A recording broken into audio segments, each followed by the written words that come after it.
Olá, eu sou Jefferson Barbosa e hoje eu vou trazer uns comentários sobre os contos maravilhosos infantis e domésticos dos irmãos Grimm.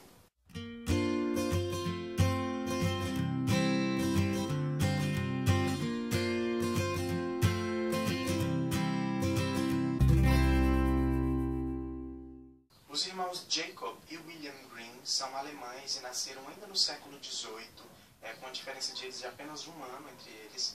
Foram acadêmicos, linguistas, poetas e escritores. Entretanto, digamos que sua obra e seu trabalho mais importante seja sua pesquisa e sua coleta dos contos que eram contados ali naquela época do século XVIII na Alemanha.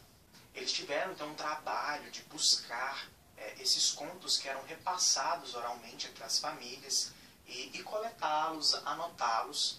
E a gente teve então pela primeira vez publicado no Brasil a republicação, a tradução dessas primeiras edições que foram lançadas pelos irmãos Grimm.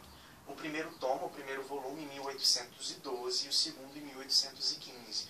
Ou seja, essa edição ela foi publicada com a comemoração dos 200 anos do primeiro tomo e agora em 2015 a gente comemora os 200 anos da publicação do segundo volume.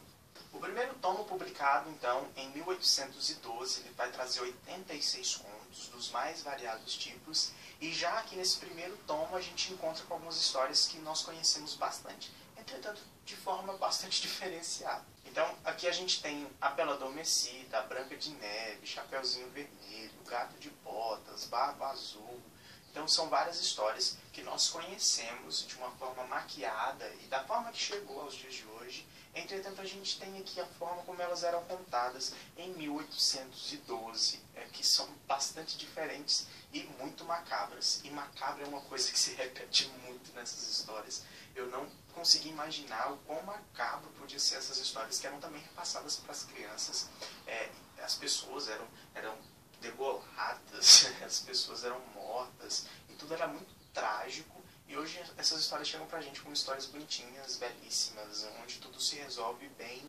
A gente vai se deparar então com esses contos maravilhosos, esses contos fantásticos, que sempre são recheados com algum objeto, algum acontecimento que não seja natural. Seja uma fada, seja um objeto que fale, seja uma bruxa, alguma maldição. Então alguma coisa maravilhosa se sucede nesses contos. E o interessante é que sempre é uma família ou alguém da família que passa por isso. Seja uma mãe, um pai, um rei com a sua filha. E que isso, então, serve de uma conexão para você trazer esses ensinamentos dessas histórias para o filho que você está contando. Mesmo que seja uma história trágica, eu acho que você consegue tocar o seu filho quando você diz aquilo para ele. E uma coisa que você consegue perceber depois que você lê todos esses contos é como algumas partes de enredo se entrelaçam em todos esses contos. A gente tem vários pedacinhos de histórias repetidas em todos eles, justamente devido à cultura da tradução oral. Como as histórias elas não eram escritas e repassadas então de forma escrita para as pessoas que naquela época então pouca gente sabia escrever. Então as histórias elas eram passadas oralmente.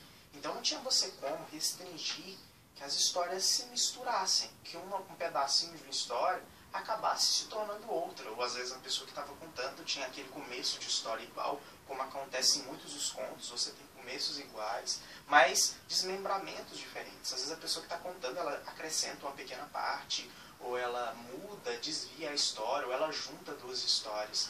E não é algo ruim, algo que mostra então a dinamicidade dessa tradução oral, de recontar as histórias, que infelizmente é algo que se perdeu. A contação de histórias, ela tem um significado bastante pessoal para mim, porque até a sexta série eu era bastante tímido em sala de aula, não conversava com ninguém. E minha mãe resolveu me colocar no teatro, em um grupo de contação de histórias. Então eu entrei, a primeira história que eu contei foi Bom Dia Todas as Cores, da Ruth Rocha. E eu consegui então superar esse receio da conversa, do tato.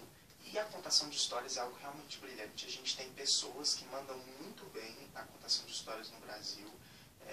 E eu acho que é algo que tem que ser tomado principalmente no ambiente familiar. A contação de histórias é algo que agrega muito para a educação do filho. Como eu disse, só que nesse caso aqui a gente tem umas histórias bastante macabras. E eu gostaria de ler uma história, um conto que é curtinho, apenas um parágrafo, que na minha opinião é o mais macabro de todos. O conto que eu vou ler então está no tomo 1, conto 22, que é Quando Crianças Brincaram de Açougueiro. Só pelo título dá pra você ter uma ideia. Ele é dividido em duas partes e o que eu vou ler é o da segunda parte. Diz o seguinte: certa vez os filhos viram o pai matando um porco. À tarde, quando estavam brincando, uma criança disse à outra: você vai ser o leitão e eu o açougueiro. Em seguida, ela pegou uma faca e espetou-a na garganta do irmãozinho. A mãe, que estava dando um banho no bebê lá em cima, ouviu a gritaria das crianças, correu para ver o que era, puxou a faca do pescoço do filho e, em meio à sua raiva, fincou-a no coração do que brincava de açougueiro. Depois, correu para ver o bebê, mas ele tinha se afogado. A mulher ficou tão desesperada que, invadida pelo medo e não deixando se consolar pelos empregados, acabou se enforcando. Quando o marido voltou do campo e viu o que havia acontecido, ficou tão deprimido que morreu pouco tempo depois. Sinceramente, eu não sei que ensinamento essa história passa. Eu acho que não brinque de açougueiro com seu irmãozinho. Ou não mate seu irmãozinho, só se for, porque vai cair uma desgraça muito grande na sua família, ou seja, todo mundo vai morrer. Os contos que eu mais gostei nessa primeiro tomo foram poucos, que é O Gato de Botas, O Pardal e seus 4 filhotes, O Pé de Zimbro, O Velho Avô e o Neto e As Três Irmãs. Já no segundo tomo, o único conto que eu realmente achei genial foi O Doutor Sabe Tudo. Apesar de ser longo, a leitura é assim, eu li rapidão, é uma leitura que vale super a pena, e também porque a edição é belíssima, acho que você fica motivado a continuar lendo. As capas são lindas e por dentro o livro é todo colorido.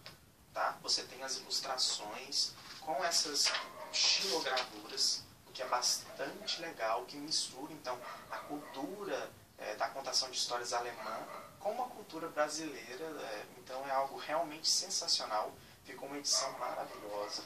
Aqui você tem os dois contos. É super bem caprichado o livro, então vale super a pena. Ultimamente o livro tem ficado de promoção, assim, um preço bastante acessível. Porque a Kozak Knife tem livros muito bons, só que ele sai por um preço mais caro. Entretanto, agora o livro tem ficado num preço bastante acessível, então se você tiver oportunidade, compre porque vale muito a pena. Então é isso, espero que você tenha gostado dos meus comentários e desses contos que são maravilhosos, são macabros, mas são legais. Então, escreva nos comentários, curta o vídeo e se inscreva no canal. Obrigado e até mais.